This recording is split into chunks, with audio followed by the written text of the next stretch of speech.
जय हिंद दोस्तों। इस वीडियो में हम बात करेंगे एक अच्छे ऐसे की क्या क्या क्वालिटीज़ होती हैं। एक अच्छा ऐसे कैसे लिखा जाए, how to write a good essay. तो जब भी कोई एग्जामिनर आपका ऐसे देखेगा तो वो इस तरह की चीज़ें आपके ऐसे में देखेगा। डज दिस ऐसे directly address the set task? Does it present a strong supported position? Does it use relevant sources appropriately? Is the expression clear? Is the ऐसे ऑर्गेनाइज्ड कोहेरेंटली? क्या ऐसे में clear introduction, body and conclusion है? इनके base पे आपके ऐसे को मार्क किया जाएगा। तो इसके लिए आपको ध्यान रखना है कि सबसे पहले आपको ऐसे जो क्वेश्चन है, ऐसे के टॉपिक है, उसको एनालाइज करना है। एन ऐसे must address the question directly and you have to make sure that you know exactly what is being asked of you। तो हमारे पेपर में 3 चॉइस में से आपको एक ऐसे लिखना होगा। तो आपको टॉपिक सेलेक्ट करते वक्त ये ध्यान रखना है कि जो टॉपिक आपने चूज़ किया है आपको एग्जैक्टली समझ में आ रहा है कि उसकी डिमांड क्या है और आपको क्या लिखना है। दूसरा है डिफाइनिंग और आर्ग्यूमेंट। इंट्रोडक्शन में आपको अपनी आर्ग्यूमेंट डिफाइन करनी है कि आप इस ऐसे में क्या लिखने वाले हैं, और जो भी आपकी आर्ग्यूमेंट है वो एक इन्फॉर्म्ड होनी चाहिए, टेकिंग एन इन्फॉर्म्ड पोजीशन और पॉइंट ऑफ व्यू। तीसरा है use evidence, reasoning and scholarship. तो जब आप अपनी आर्ग्यूमेंट को एक्सप्लोर करोगे बॉडी पार्ट में तो आपको evidence, reasoning and scholarship use करनी है। एविडेंस से क्या है कि आप जो क्लेम करोगे उसको सपोर्ट मिलेगी, आपकी जो भी आर्ग्यूमेंट है। एविडेंस में आप data, facts, examples, quotations, statistics, illustrations ये सब यूज़ कर सकते हैं। Reasoning connects the evidence to your argument. तो जो आप data, facts, quotations as an evidence provide करोगे ऐसे में, उनको सिंपली लिस्ट डाउन नहीं करना है,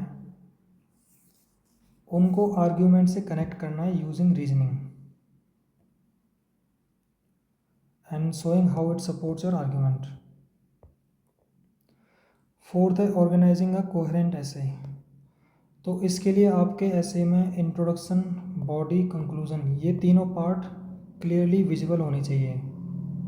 जब भी एग्जामिनर आपका ऐसे पढ़े तो उसको क्लियर समझ में आए कि इंट्रोडक्शन है, ये बॉडी है, ये कंक्लूजन है। इंट्रोडक्शन में आप एक general statement that provides context for your argument, इससे आप स्टार्ट कर सकते हैं। फिर आप एक थीसिस स्टेटमेंट दे सकते हैं जिसमें आप बताएंगे कि आप आगे ऐसे को कैसे लिखने वाले हैं, बॉडी पार्ट में आप कौन कौन से आर्ग्यूमेंट्स आप देने वाले हैं।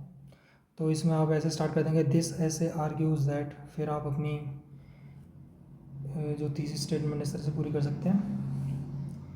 तो इसमें एक तरह का ये रोड मैप और ओवरव्यू ऑफ द ऐसे इंट्रोडक्शन आप दे सकते हैं। इसके अलावा इंट्रो लिखने के और भी कई स्टाइल्स हैं, जैसे यूजिंग स्टोरी। अगर टॉपिक से रिलेटेड आपको कोई स्टोरी पता है या फिर कोई स्टार्टलिंग फैक्ट है या फिर रिसेंट की कोई न्यूज़ है, उसको भी आप यूज़ कर सकते हैं। बॉडी पार्ट में ऐसे डेवलप्स एंड एलेबोरेट्स योर आर्ग्यूमेंट। तो जो आपने इंट्रोडक्शन में थीसिस स्टेटमेंट दी थी, जो आपने ओवरव्यू प्रोवाइड किया था, उसको आपको एलेबोरेट करना है बॉडी पार्ट में। एलेबोरेट करते वक्त आपको ये ध्यान रखना है कि आपको एक reason case supported by evidence from relevant scholarship present करना है। आपको डेटाज, फैक्ट्स, एविडेंस रीजन के साथ कनेक्ट करने हैं। और आपको बॉडी पैराग्राफ फॉर्म में लिखनी है and each body paragraph should develop one main idea that supports your argument. तो हर पैराग्राफ में एक सिंगल आइडिया आपको एलेबोरेट करना है और पैराग्राफ के बीच में एक लिंक बनाना है, one paragraph to other paragraph. एक फ्लो होना चाहिए कि कैसे वो एक दूसरे से लिंक्ड है। इसके लिए आप लिंकिंग कनेक्टिंग वर्ड्स यूज़ कर सकते हैं, जैसे देयर फोर और सिमिलरली, हैंस फोर्थ। इस तरह के कनेक्टिंग वर्ड्स हैं, आप यूज़ कर सकते हैं।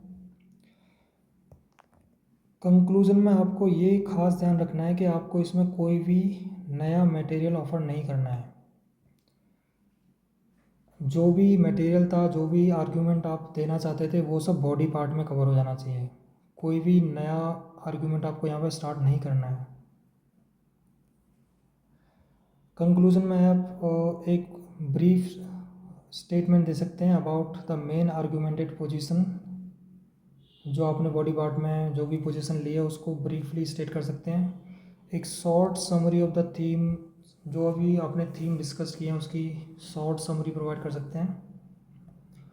इसके अलावा आप कंक्लूज़न में बता सकते हैं कि what is the significance of your findings और the implications of your conclusion might be, whether there are other factors which need to be looked at, and how your topic links to the wider context, bigger picture in your discipline।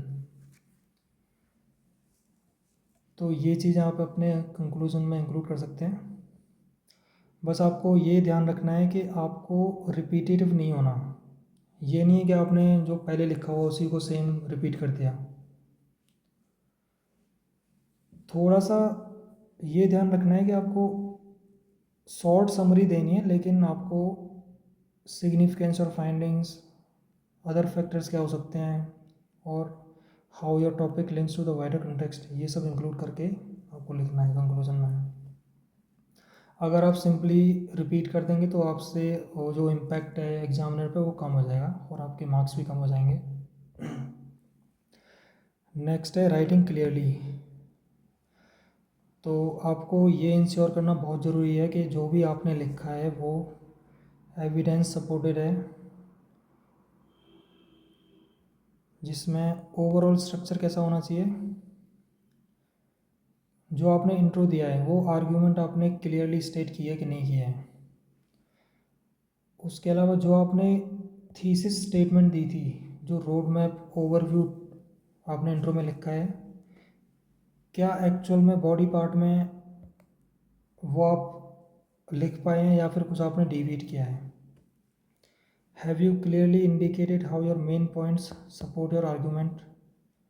तो आपको reason support provide करनी है। Have you clearly signposted the transitions between each of your main points for your reader. तो आपको एक flow maintain करने के लिए डिफरेंट पैराग्राफ्स में लिंक बनाना है, फ्लो बनाना है। पैराग्राफ्स में क्या होना चाहिए, हर पैराग्राफ में एक वन मेन आइडिया होना चाहिए और every sentence in the paragraph should support the main idea. हर पैराग्राफ में आपको रेलेवेंट एविडेंस और रीजनिंग यूज़ करनी है और एक लॉजिकल फ्लो होना चाहिए from one paragraph to other. Sentences में आपको ध्यान रखना है कि ग्रामेटिकली कंप्लीट होने चाहिए, स्पेलिंग करेक्ट होनी चाहिए।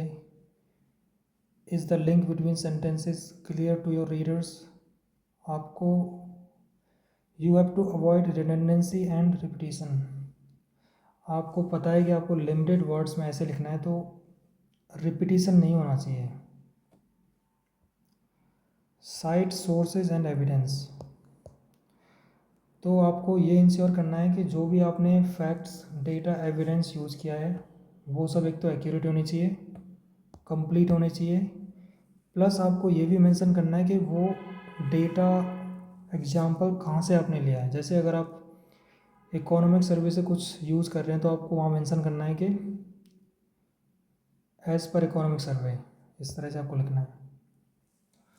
तो दोस्तों ये मेन पॉइंट्स थे जो आपको ऐसे लिखते वक्त ध्यान रखने हैं।